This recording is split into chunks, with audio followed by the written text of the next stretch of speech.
ఇదే కదా నీ కథ, ముగింపులేనిదై సదా సాగదా. ఇదే కదా నీ కథ, ముగింపులేనిదై సదా సాగదా. నీ కంటి రెప్పలంచున మనస్సు నిండి పొంగిన ఓ నీటి బిందువే కదా నువ్వెతుకుతున్న సంపద.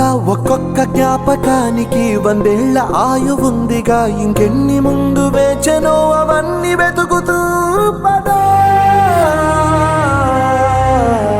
మనుష్యులందు నీ కథ మహర్షిలాగా సాగదా.